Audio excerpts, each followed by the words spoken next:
Hello beautiful people, আসসালামু আলাইকুম। আবারও নতুন রেসিপি দেখার জন্য আমন্ত্রণ জানাচ্ছি। আজকে খুবই মজাদার একটি স্যুপ নুডলস নিয়ে হাজির হয়ে গিয়েছি। আমি আপনাদেরকে দেখাচ্ছি, আমি নুডলসের থিকনেসটা তেমনভাবে ঘন করিনি, একটু পাতলা টাইপে রেখেছি। এবং শীতকালীন সকল রকমেরই সবজি পাওয়া যায়, আর শীতকালীন সবজি দিয়ে একদম ইজিভাবে মজাদার এই স্যুপটি তৈরি করে নিতে পারেন। চলুন দেখে নিন। স্যুপটি তৈরিতে আমি এখানে কিছু সবজি ইউজ করব।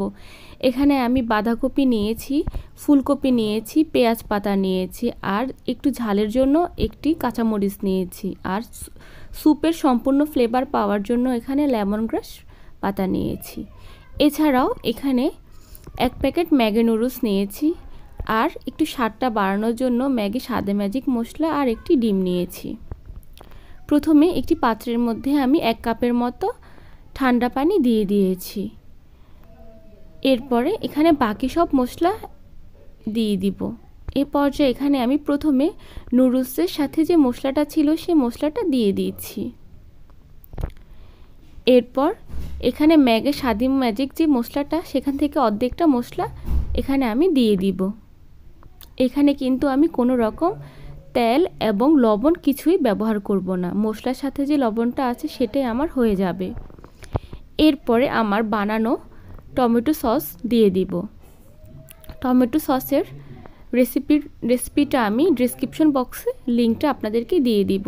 এরপর একটু ভালো মতো নেড়েচেড়ে সব মিশিয়ে নিচ্ছি। এরপর এখানে আমি সবজিগুলো দিয়ে দিব। এ পর্যায়ে এখানে বাঁধাকপিগুলো দিয়ে দিয়েছি।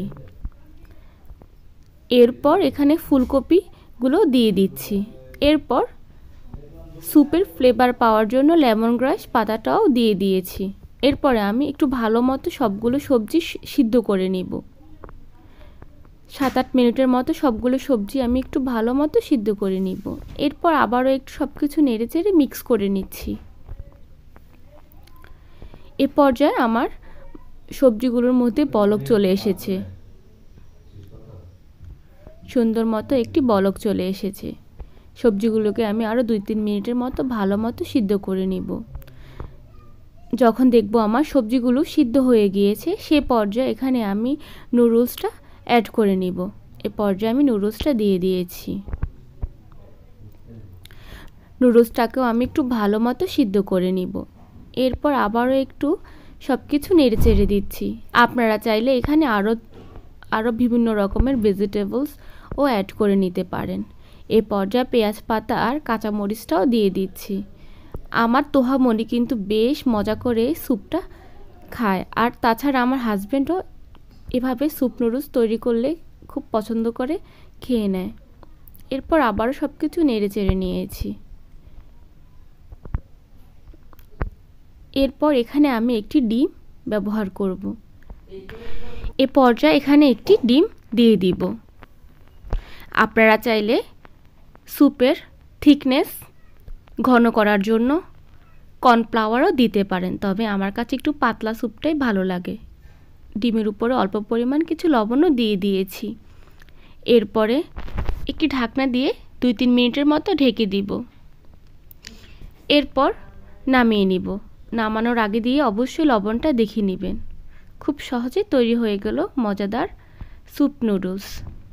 আপনারা বাসায় ইজিভাবে হঠাৎ মেহমান চলে আসলে এভাবে তৈরি করে মেহমানের সামনে সার্ভ করতে পারেন।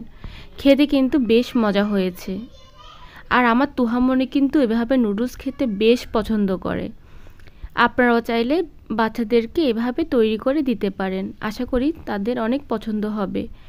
আবারও নতুন মজাদার কোনো রেসিপি নিয়ে হাজির হয়ে যাব। সে পর্যন্ত সবাই ভালো থাকবেন, আর প্লিজ সবাই আমার চ্যানেলটিকে সাবস্ক্রাইব করবেন। এবং পরবর্তীতে কে কী দেখতে চাচ্ছেন তাও আমাকে অবশ্যই জানাবেন।